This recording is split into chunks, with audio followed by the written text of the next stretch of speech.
एक वृद्ध माता सड़क के किनारे कुछ ढूंढ रही थी।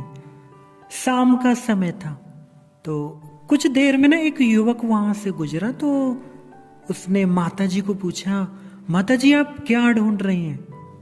तो वो माता बूढ़ी थी, उसने उत्तर दिया, बेटा मेरा एक 500 का नोट गिर गया है तो मैं उसी को यहाँ ढूंढ रही हूँ।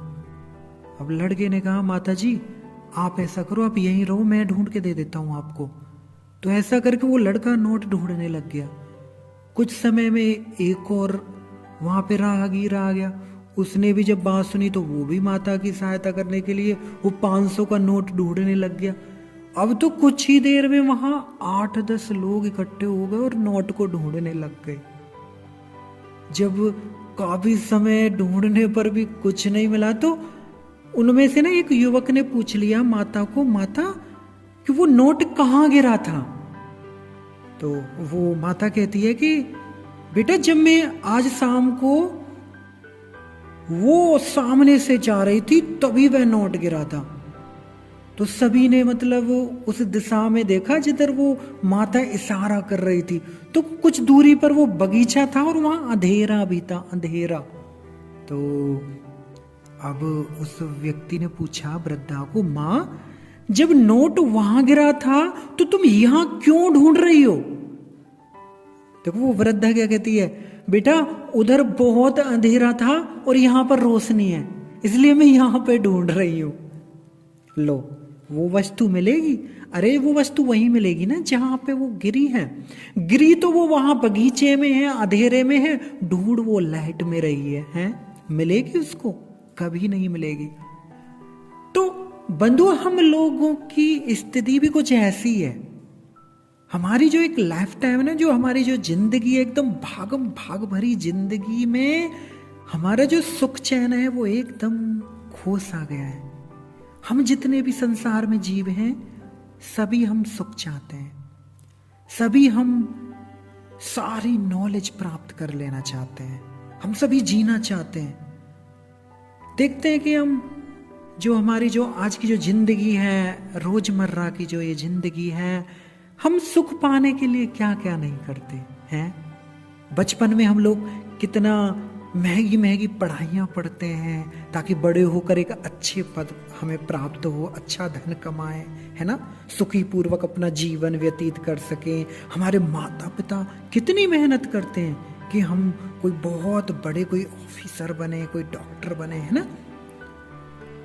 कितना सुख प्राप्त करने की कोशिश करते हैं, बाद में शादी भी करते हैं, बच्चे भी करते हैं, फिर घर भी बना लेते हैं, देश विदेशों में भी चले जाते हैं, अनेक अनेक प्रकार की नौकरियां भी करते हैं।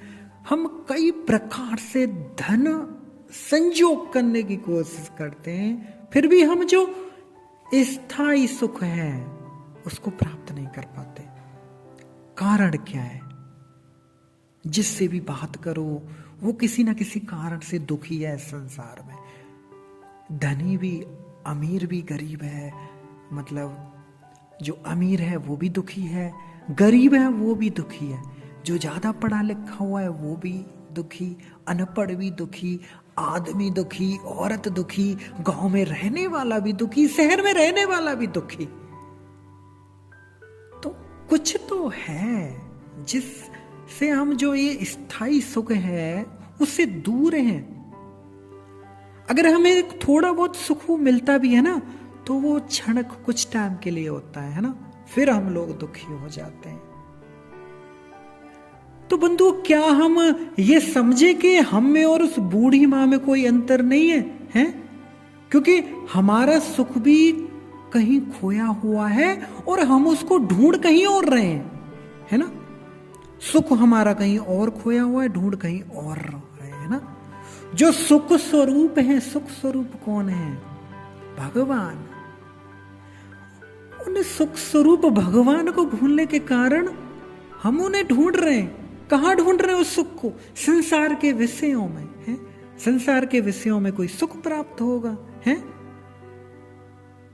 अरे जैसे हम, अगर हमें सोना चाहिए ना, गोल्ड, तो हम लोहार के पास जाएंगे तो क्या हमें वो सोना मिल जाएगा? है? नहीं मिलेगा। सोना लेने के लिए सुनार के पास जाना होगा। अगर मुझे दांत का दर्द से मैं परेशान हूं तो मुझे किसी डॉक्टर के पास जाना होगा जो दांत का इलाज करता है। किसी और डॉक्टर के, चिकित्सक के पास जाने से मेरा जो रोग है वो दूर नहीं हो जाएगा। तो इसी प्रकार जो सुख की खोज में हमें जिसके पास जाना होगा ना, उसके पास ही हमें जाना होगा जिसके पास स्थायी सुख होगा। हमारा खोया हुआ सुख चैन पाने के लिए हमें वहां जाना होगा जहां यह खोया है। तो हम तो सुख के लिए उनके पास जाते हैं। कहाँ जाते हैं? जिनके पास सुख है ही नहीं, जो सुख स्वरूप नहीं है, जिनका हमारी तरह ही सुख चैन खोया हुआ है, जो स्वयं हमारी तरह ही उस स्थायी सुख को पाने के लिए बेचारे इधर उधर हाथ पैर मार रहे हैं।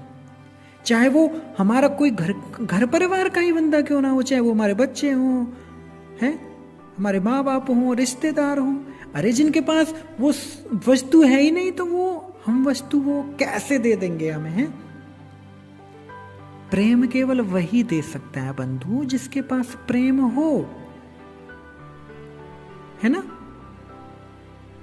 आप दुखी हो, मैं भी दुखी हूं, मैं आपसे बोलूं यार मुझे थोड़ा सुख प्रदान कर दो, मैं तो बहुत दुखी हूं, आप तो इतने सुखी हो, हैं? दूसरा व्यक्ति खुद दुखी है बेचारा, हैं? हम देखते हैं बहुत लोग एक दूसरे को बोलते हैं मैं तुमसे बहुत प्यार करता हूं, मैं तुमसे बहुत प्रेम करती हूं, आप तो बहुत ये हो वो हो। अरे प्रेम केवल वही दे सकता है जिसके पास होगा तो तभी तो देगा। दूसरा व्यक्ति खुद दुखी है। तो अब ये प्रश्न है कि स्थायी सुख है किसके पास? तो बंधुओं हमारे शास्त्र, संत वैष्णव लोग एक ही बात कहते हैं, वो भी डंके की चोट पर कहते हैं कि स्थायी रूप से सुखी तो एकमात्र भगवान ही है। अगर हम अपनी खोज की दिशा सही कर दें और भगवान की ओर देखें तो वास्तव में हमें स्थायी सुख का मार्ग अवश्य मिल जाएगा। वैसे भी हमारा ये दुख का चक्कर पता नहीं कब से शुरू हुआ है ना? कब से शुरू हुआ है? जब से हमने भगवान को बुला दिया है। तो अब इस मौके को मत जाने दो। जो सुख स्वरूप भगवान है उनमें उस स्थायी सुख को ढूंढो, उनको प्रेम करो, भक्ति करो, हरि नाम करो, तब जाके हमें स्थायी सुख की प्राप्ति हो सकती है। नहीं तो वही क्षणिक मात्र सुख की अभिलाषा, फिर दुख, फिर थोड़ा सा सुखी, फिर दुखी, तो यही जीवन में चलता रहेगा। तो स्थायी सुख किसके पास है? केवल भगवान के पास। भगवान के चरणों में रह के उनकी भक्ति करिए।